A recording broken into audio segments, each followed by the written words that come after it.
की तरह सुहाग रात मना रहे होते हैं। अब बाहर से जो है वो पत्नी आ जाती है। पत्नी काफी देर तक दरवाजा खटखटाती है, लेकिन 1 मिनट बीत जाती है, 2 मिनट बीत जाती है, अंदर से दोस्तों कोई भी दरवाजा नहीं खोलता है। अब अंदर से कोई भी दरवाजा जब नहीं खोल रहा होता है तो पत्नी को जो है वो थोड़ा शक हो जाता है। पूरी 5-6 मिनट के बाद जो है वो दरवाजा खोला जाता है। अब दरवाजा खुलने के बाद जो है वो पत्नी जो अंदर का नज़ारा देखती है उसके होश उड़ जाते हैं। राधे राधे, नमस्कार, सत श्री अकाल। आप सब लोगों का मेरी यूट्यूब चैनल में बहुत ज़्यादा हार्दिक अभिनंदन है। आप सब लोग कैसे हो दोस्तों?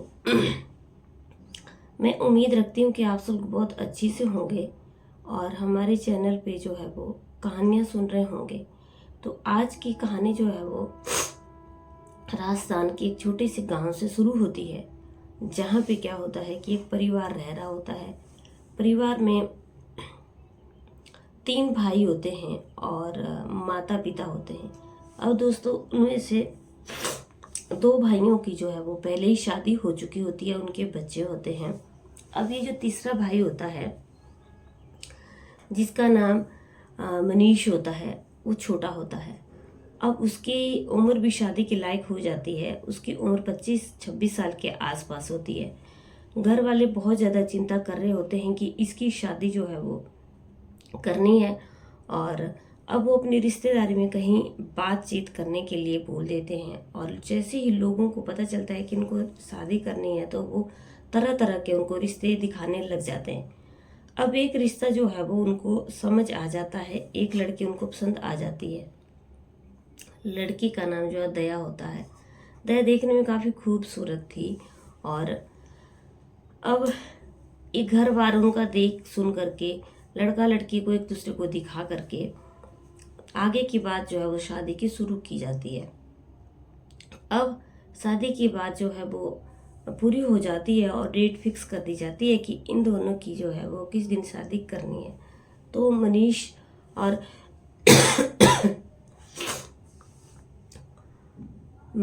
और ये जो दया होती है, इन दोनों की जो है वो शादी की डेट फिक्स हो जाती है। और वो दिन आ जाता है कि उस दिन जो है वो दीपक उनके घर में बारात लेकर के जाता है और दया को अपने घर ले आता है। अब शादी की जो है बहुत सारी दोस्तों रस्में होती हैं, बहुत सारे कार्यक्रम होते हैं, वो निभाए जाते हैं। अब आती है इनकी सुहागरात की बात। तो जब इनकी सुहागरात की टर्न आती है तो जो इसकी बीच वाली भाभी होती है वो दुल्हन को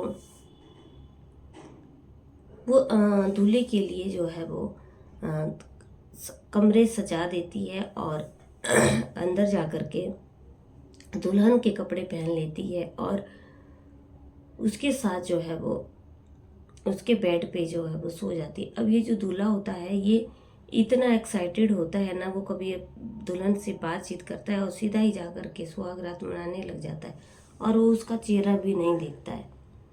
अब जब वो उसका चेहरा नहीं देखता है, जब वो सारा चीज़ें हो जाती हैं और तो वो बाद में उसको देखता है, और जब वो उसको देखता है तो हैरान हो जाता है और कहता है कि तुम मेरे बेड पे क्या कर रही हो? तो वो कहती है कि तुमने कहा था कि अपनी पत्नी से पहले सुहागरात में तुम्हारे साथ मनाऊंगा, मैं तो वही कर रही हूँ। और वो पूछता है कि मेरी पत्नी कहाँ है? तो वो कहती है कि बड़ी दीदी के साथ मैंने अपना दूसरा घर दिखाने के लिए उसको वहाँ भेज दिया है। और वो हड़बड़ाहट में उसको कहता है कि तुम यहाँ से बाहर चली जाओ। अब दोस्तों ये वहाँ से बाहर निकल जाती है, और जब उसकी पत्नी आती है तो फिर सब कुछ उनके बीच में होता है और किसी को इस बात की कानो कान खबर भी नहीं पड़ती है कि देवर का और भाभी का आपस में क्या चीज़ हो चुकी है। अब दोस्तों क्या होता है कि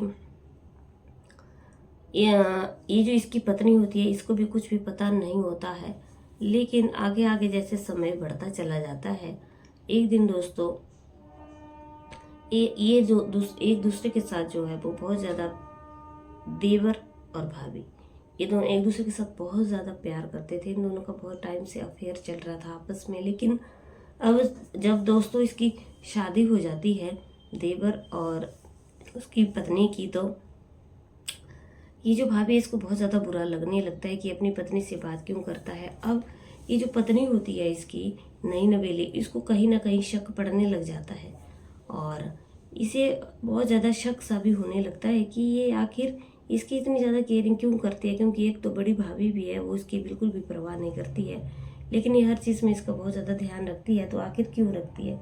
एक दिन दोस्तों क्या होता है कि उनके घर के बराबर में ही कहीं कोई फंक्शन हो रहा होता है और सब लोग वहाँ पे चले जाते हैं तैयार होकर के, लेकिन ये जो इसका पति होता है ये घर पे ही रहता है और जो भाभी का जो पति होता है ये कहीं बाहर काम करता था, कहीं कंपनी में, तो ये घर पे नहीं रहता है। अब दोस्तों क्या होता है कि अब ये जो भाभी होती है ये बहाना करके वापस आ जाती है पीछे। जब ये बहाना करके पीछे वापस आ जाती है तो अपने देवर को दे करके उसके कमरे में चली जाती है और वहाँ पे उससे दोस्तों बातें करने लग जाती है।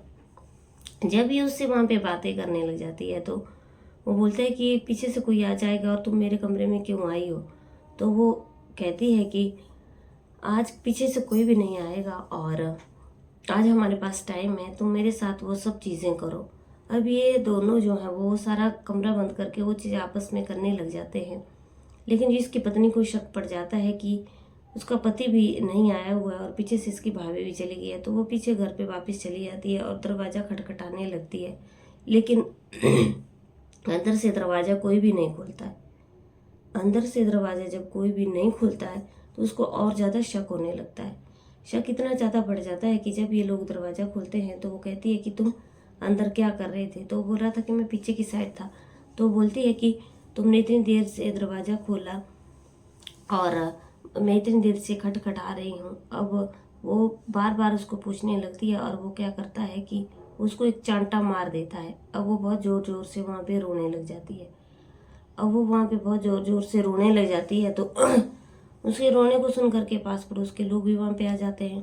तो ये जब ये पास पड़ोस के लोग वहाँ पे आ जाते हैं तो वो उसकी बहू चिल्ला करके कहने लगती है कि अगर मुझे पता होता कि इस तरीके का है तो मैं इसके साथ कभी भी शादी नहीं करती। इसका अफेयर इसकी अपनी भाभी के साथ चला हुआ है। अब जब सब लोग इन चीज़ों को सुनते हैं तो बहुत ज़्यादा हैरान होते हैं और उसके घर वाले भी आ जाते हैं। तो अब ये जो उसकी पत्नी होती है ये बोलती है कि मैं आज ही अपने घर जा रही हूँ और ये अपने मायके आ जाती है। अपने मायके में आकर के अपने घर वालों को सारी बातें बताती है। तो जो इसके घर वाले होते हैं वो बहुत ज़्यादा हैरान होते हैं कि ऐसा कैसे हो सकता है। और जब इसके घर वाले हैरान हो जाते हैं तो ये भी बहुत ज़्यादा परेशान होने लगती है। लेकिन माँ बाप कहते हैं कि बड़ी मुश्किल से शादी हुई है और बेटा तुम्हें अपने घर पर ही जा कर के रहना चाहिए। लेकिन वो साफ मना कर देती है कि मैं अब इसके साथ जो है वो मैं कभी भी नहीं रहूँगी और इसका इसकी अपनी भाभी के साथ अफेयर चल रहा है। लेकिन दोस्तों क्या होता है कि इसका पति जो है वो आ जाता है और उसे मनाने लगता है और कहता है कि उसके आगे बहुत ज़्यादा हाथ पैर जोड़ता है कि तुम घर वापस चलो, तुम्हें कभी भी ये चीज़ देखने को नहीं मिलेगी। अब दोस्तों क्या होता है कि वो मान जाती है, उसकी बहुत ज़्यादा मनौती करता है तो वो मान जाती है और वहाँ से घर को आ जाती है। अब ये अपनी भाभी के साथ बात करता है कि अब तुम मुझसे दूर रहो और अब बात ज़्यादा बहुत फैल चुकी है और ये यहाँ से चली गई तो मेरी बहुत ज़्यादा बदनामी हो जाएगी। मेरी शादी हो चुकी है और अभी इस चीज़ को यहीं पे ख़त्म कर दो और बाद में देखा जाएगा, क्योंकि ज़िंदगी अभी बहुत ज़्यादा लंबी है। अगर ये यहाँ से चलेगी तो बहुत ज़्यादा बदनामी होगी। अब कहीं ना कहीं इसकी भाभी भी इस चीज़ को समझ चुकी होती है। अब दोस्तों क्या होता है कि ये दोनों जो है वो वहाँ पे रह रहे होते हैं। मेरा ये कहानी सुनाने का उद्देश्य यही था कि कुछ औरतें होती हैं जो अब बसे बसाए घरों को उजाड़ने का काम करती हैं, जैसा कि इसकी भाभी ने इस कहानी में किया। दोस्तों कभी भी किसी के घर को तोड़ना नहीं चाहिए जी, उसका अंजाम हमेशा कभी ना कभी भुगतना ही पड़ता है। अब ये अपने भाभी से जो दोस्तों बहुत ज़्यादा दूर रहने लगा था। अगर आप लोगों को कहानी अच्छी लगी लाइक शेयर कमेंट करना। चैनल पर पहली बार आए हो तो चैनल को सब्सक्राइब भी ज़रूर करना। कल की कहानी में आप लोगों के साथ फिर से मिलती हूँ, तब तक के लिए बने रहिए मेरे चैनल पे। जय हिंद जय भारत।